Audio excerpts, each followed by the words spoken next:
Good morning students. आज हम लोग रियल नंबर का एक्सरसाइज 1.4 एनसीईआरटी बुक का सॉल्व करेंगे। 1.1, 1.2 एंड 1.3 हम लोग ऑलरेडी प्रीवियस वीडियो में कर चुके हैं। तो आज हम लोग 1.4 करेंगे। इसका हर एक क्वेश्चन करके समझने की कोशिश करेंगे। ठीक है, उससे पहले मैं दो चीजें आपको बता दूं, टर्मिनेटिंग डेसिमल और नॉन टर्मिनेटिंग डेसिमल क्या होता है। तो टर्मिनेटिंग डेसिमल हो गया वैसे डेसिमल जिसका इंड हो जाए, मतलब एक समय बाद वो पूरी कंप्लीटली कट जाए, पॉइंट के बाद, 2 अंक के बाद, 4 अंक के बाद, 8 अंक के बाद, लेकिन एक ना एक समय बाद वो कंप्लीट कट जाए, उसको हम लोग टर्मिनेटिंग डेसिमल कहते हैं। दैट मीन्स ऐसे डेसिमल जिसका कोई इंड हो। टर्मिनेटिंग का मतलब होता है इंड हो जाना।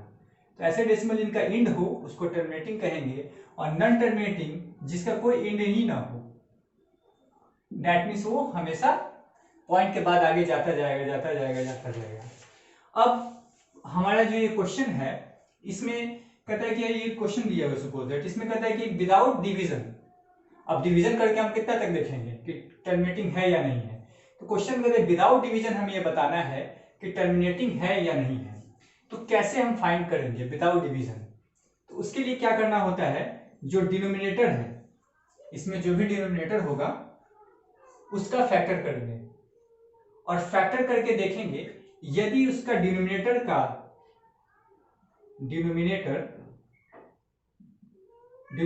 Factor 2 to the power m into 5 to the power n के फॉर्म में हो, दैट मीन्स जिनका फैक्टर 2 और 5 हो।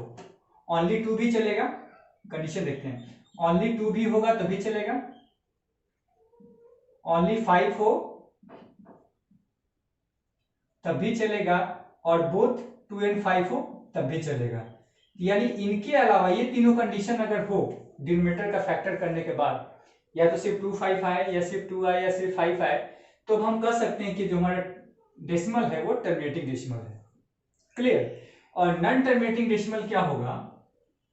नॉन टर्मिनेटिंग डेसिमल जिसका कोई इंड नहीं होता, नॉट इंड, इसका जो डिनोमिनेटर का फैक्टर करेंगे तो इसका factor 2 to the power m और 5 to the power n के अलावा कोई और भी फैक्टर आएगा, जैसे 3 हो सकता है, 7 हो सकता है, या फिर 11 हो सकता है। यानी 2 और 5 के अलावा, other than 2 and 5, other than 2 and 5, कम से कम एटलीस्ट वन फैक्टर 2 और 5 के अलावा होगा। ठीक है, जैसे 2 भी हो सकता है, 5 भी होगा, लेकिन उसके अलावा कुछ ना कुछ एक्स्ट्रा जरूर होगा, जैसे 3 भी होगा, 7 भी होगा। तो उस कंडीशन में हम कह सकते हैं कि हमारा दिया हुआ जो डेसिमल है वो नॉन टर्मिनेटिंग डेसिमल है।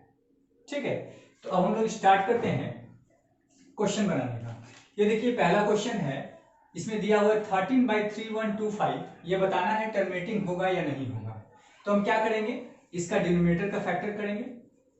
तो करके देखते हैं, 3125 का फैक्टर करते हैं, किससे कटेगा ये? 5 से कटते हैं, 5 6 जा 30, 5 2 जा 5 5 जा, फिर ये 5 से 125 टाइम्स में, और फिर ये 5 से 25 टाइम्स में, और ये 5 से 5 टाइम्स में। ठीक है, अब इसका तो फैक्टर हो गया 5 से 1 बार में। तो इस 3125 का फैक्टर क्या क्या आया देखिए जरा, 1.25 है, इसका फैक्टर क्या आया? 5 5 5 5 5, कितने बार 5? 5 to the power 5, 5 बार 5 आया। तो बताया था कि सिर्फ 5 भी आएगा तो चलेगा, यहाँ पे सिर्फ 5 ही फैक्टर आया। दैट मीन्स ये हमारा जो डेसिमल है वो क्या है? टर्मिनेटिंग। ये टर्मिनेटिंग डेसिमल है। क्यों? क्योंकि इसका डिनोमिनेटर सिर्फ 5 आया है।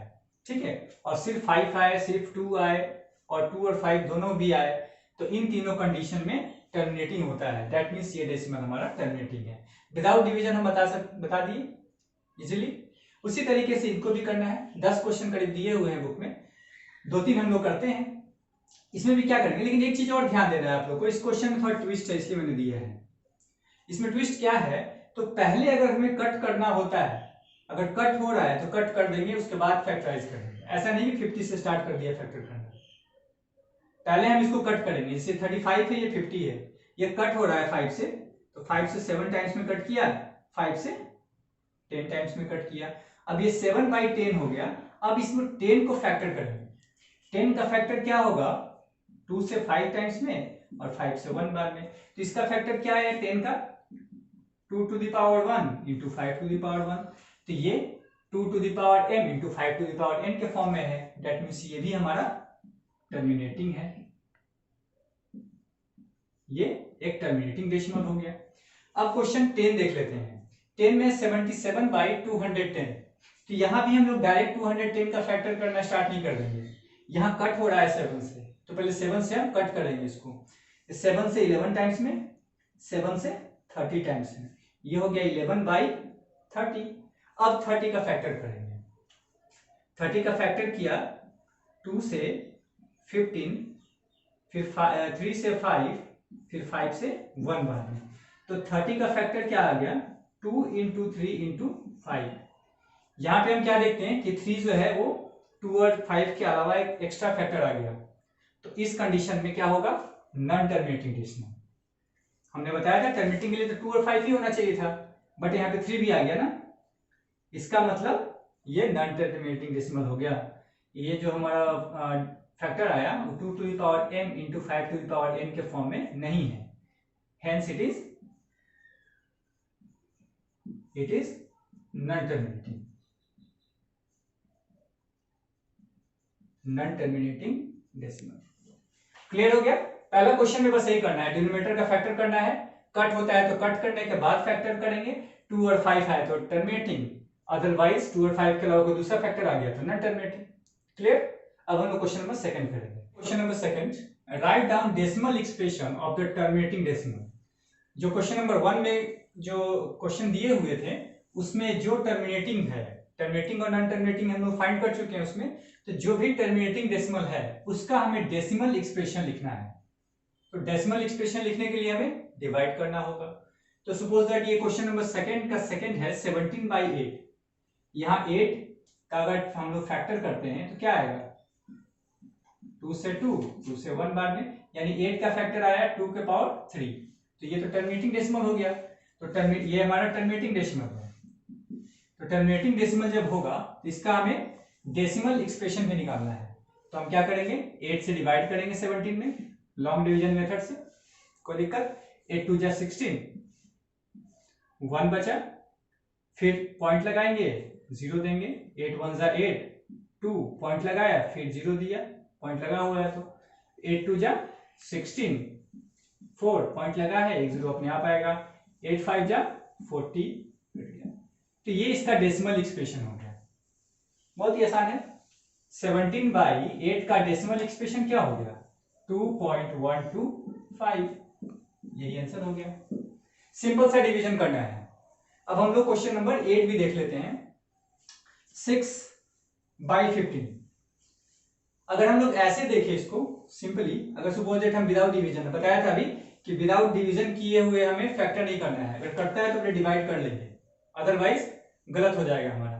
जैसे सपोज दैट अगर हम यहाँ पे 3 से दोनों नंबर कट रहा है, लेकिन मान लेते हैं हम विदाउट काटे हुए अगर इसको बनाए तो ये हमारा नॉन टर्मिनेटिंग डेसिमल आ जाएगा।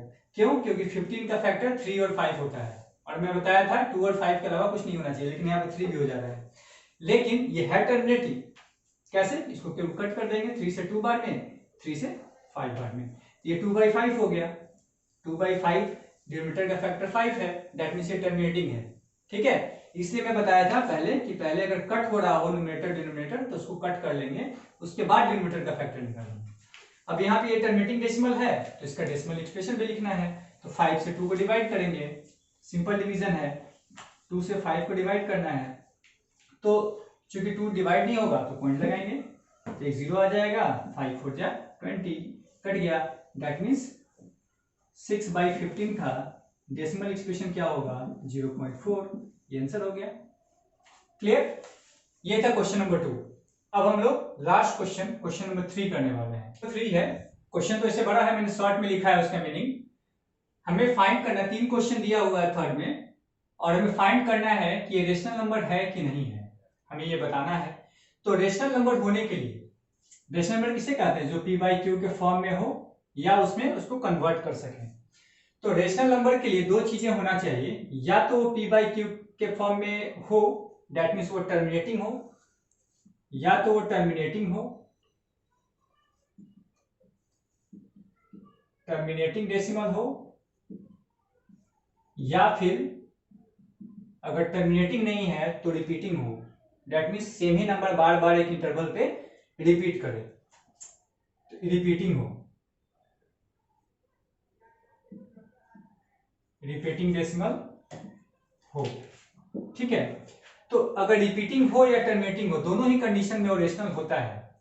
लेकिन अगर non terminating and non repeating हो तो इरेशनल हो जाएगा। ये हमारा रेशनल नंबर हो गया, इसको समझ लीजिएगा, ये हमारा रेशनल नंबर होगा अगर इसमें से कोई भी हमारा प्रूफ करता हो तो या तो टर्मिनेटिंग हो या फिर रिपीटिंग डेसिमल हो।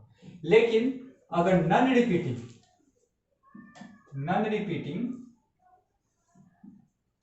न रिपीट करे, नहीं वो टर्मिनेट हो, नॉन टर्मिनेटिंग, टर्मिनेट मतलब खत्म हो, नॉन टर्मिनेटिंग, तो वो होगा हमारा इरेशनल नंबर। ठीक है, बस इसी कंसेप्ट पे क्वेश्चन है। अब हम लोग आते हैं क्वेश्चन पे। पहला क्वेश्चन हमारा गिवन है, इसमें देखिए 9 के बाद खत्म हो जाता है कहानी, 43.123456789। इसके बाद कुछ आगे नंबर नहीं है, डॉट नहीं दिया हुआ है। अगर डॉट दिया होता दैट मीन्स ये अभी और आगे जाएगा, लेकिन यहाँ डॉट तो दिया नहीं है, दैट मीन्स ये टर्मिनेट हो गया 9 तक आकर। तो टर्मिनेट हो गया तो हमने क्या बताया था, जो टर्मिनेटिंग डेसिमल होगा वो रेशनल नंबर होगा, दैट मीन्स ये हमारा रेशनल नंबर हो गया, रेशनल नंबर। अब इस क्वेश्चन में आते हैं, ये क्वेश्चन तो आगे भी डॉट करके जा रहा है, दैट मीन्स ये कभी खत्म नहीं होना, दैट मीन्स ये नॉन टर्मिनेटिंग हो गया। साथ में हम क्या देखते हैं, एक फिक्स ऑर्डर में रिपीट भी नहीं कर रहा है एक दूसरे को। 2 के बाद 1 0 के बाद 1 आया, फिर 2 0 के बाद 1 आया, फिर 3 0 के बाद 1 आया, दैट मीन्स इसका पैटर्न हमेशा चेंज होता जा रहा है। सॉरी, तो बार बार एक फिक्स पैटर्न पे रिपीट नहीं कर रहा है, दैट मीन्स ये ना तो टर्मिनेट हो रहा है, खत्म हो रहा है, ना ही एक फिक्स पैटर्न पे रिपीट हो रहा है। तो इस तरह के क्वेश्चन को, नंबर को हम लोग क्या कहते हैं, इरेशनल नंबर। तो ये हमारा इरेशनल नंबर हो गया। ठीक है, अब इसमें आते हैं थर्ड नंबर क्वेश्चन में। ये देखिए टर्मिनेटिंग नहीं है, ये बार जो खींचा हुआ है, ये बार का क्या मतलब होता है कि ये नंबर बार बार रिपीट कर रहा है, लेकिन ये कभी खत्म नहीं हुआ, वो बार बार उसी नंबर पर रिपीट करेगा। तो हमने बताया था कि अगर रिपीटिंग डेसिमल भी हो, अगर भले ही वो टर्मिनेटिंग ना हो, ये तो बार बार रिपीट कर रहा है ना, 1 2 3 4 1 2 3 4 5 6 7 8 9, फिर आएगा 1 2 3 4 5 6 7 8 9, एक फिक्स पैटर्न में रिपीट कर रहा है। तो चूंकि ये रिपीट कर रहा है तो ये हमारा रेशनल नंबर हो जाएगा, रेशनल नंबर। क्लियर? ये क्यों रेशनल नंबर है, क्योंकि ये रिपीट कर रहा है। ये क्यों रेशनल नंबर है, क्योंकि non repeating and non terminating, non repeating and non terminating है। ये क्यों रेशनल नंबर है, क्योंकि ये टर्मिनेटिंग है, खत्म हो गया, ये 9 के बाद खत्म, टर्मिनेटिंग डेसिमल है, इसकी वजह से ये रेशनल नंबर हो गया, क्योंकि रेशनल नंबर के लिए टर्मिनेटिंग या रिपीटिंग कुछ भी होना चाहिए। ठीक है, तो ये आपका 1.4 एक्सरसाइज कंप्लीट होता है, और इसी के साथ रियल नंबर के सारे एक्सरसाइज कंप्लीट हो जाते हैं। अब हम लोग इसका अगला जो चैप्टर है पॉलिनोमियल, वो हम लोग नेक्स्ट वीडियो में करेंगे। तब तक के लिए थैंक यू।